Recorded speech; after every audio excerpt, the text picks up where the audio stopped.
ಅವಲಹಳ್ಳಿ ಪೊಲೀಸರ ಭರ್ಜರಿ ಬೇಟೆ. 1.28 ಕೋಟಿ ರೂಪಾಯಿ ಮೌಲ್ಯದ ಚಿನ್ನ ನಗದು ವಶ, 4 ಕಳ್ಳರ ಬಂಧನ. ಬೆಂಗಳೂರು ನಗರದಲ್ಲಿ ಮನೆ ಕಳ್ಳತನ ಮತ್ತು ಮದುವೆ ಸಮಾರಂಭಗಳಲ್ಲಿ ಚಿನ್ನಾಭರಣ ಆಭರಣ ಕಳವು ಮಾಡುತ್ತಿದ್ದ ಖತರ್ನಾಕ್ ಕಳ್ಳರ ಜಾಲವನ್ನು ಅವಲಹಳ್ಳಿ ಪೊಲೀಸರು ಭೇದಿಸಿದ್ದಾರೆ. 4 ಆರೋಪಿಗಳನ್ನು ಬಂಧಿಸಿರುವ ಪೊಲೀಸರು ಸುಮಾರು 1,28 ಲಕ್ಷ ರೂಪಾಯಿ ಮೌಲ್ಯದ ಚಿನ್ನಾಭರಣ, ನಗದು ಹಾಗೂ ವಾಹನಗಳನ್ನು ವಶಪಡಿಸಿಕೊಂಡಿದ್ದಾರೆ. ಬೆಂಗಳೂರು ನಗರದ ಅವಲಹಳ್ಳಿ ಪೊಲೀಸ್ ಠಾಣೆ ವ್ಯಾಪ್ತಿಯಲ್ಲಿ ನಡೆದ ಮನೆ ಕಳ್ಳತನ ಹಾಗೂ ಮದುವೆ ಸಮಾರಂಭಗಳಲ್ಲಿ ಚಿನ್ನಾಭರಣ ಕಳವು ಪ್ರಕರಣಗಳನ್ನು ಪೊಲೀಸರು ಯಶಸ್ವಿಯಾಗಿ ಭೇದಿಸಿದ್ದಾರೆ.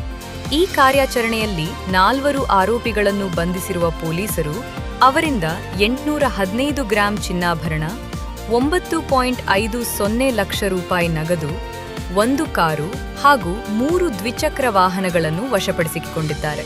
ವಶಪಡಿಸಿಕೊಂಡ ಆಸ್ತಿಯ ಒಟ್ಟು ಮೌಲ್ಯ 1,28 ಲಕ್ಷ ರೂಪಾಯಿ ಎಂದು ಪೊಲೀಸರು ತಿಳಿಸಿದ್ದಾರೆ. ತನಿಖೆ ವೇಳೆ ಆರೋಪಿಗಳು ಮನೆಗಳ ಬೀಗ ಒಡೆದು ಕಳವು ಮಾಡುವುದು, ಮದುವೆ ಸಮಾರಂಭಗಳಲ್ಲಿ ಜನರ ಗಮನ ಬೇರೆಡೆ ಸೆಳೆದು ಚಿನ್ನಾಭರಣ ಕದಿಯುವುದು ಸೇರಿದಂತೆ ಹಲವು ಕೃತ್ಯಗಳಲ್ಲಿ ಭಾಗಿಯಾಗಿರುವುದು ಬೆಳಕಿಗೆ ಬಂದಿದೆ. ಈ ಬಂಧನದೊಂದಿಗೆ ಒಟ್ಟು 9 ಕಳವು ಪ್ರಕರಣಗಳು ಪತ್ತೆಯಾಗಿದ್ದು, ಅನೇಕ ಪ್ರಕರಣಗಳಿಗೆ ತೆರೆ ಬಿದ್ದಿದೆ.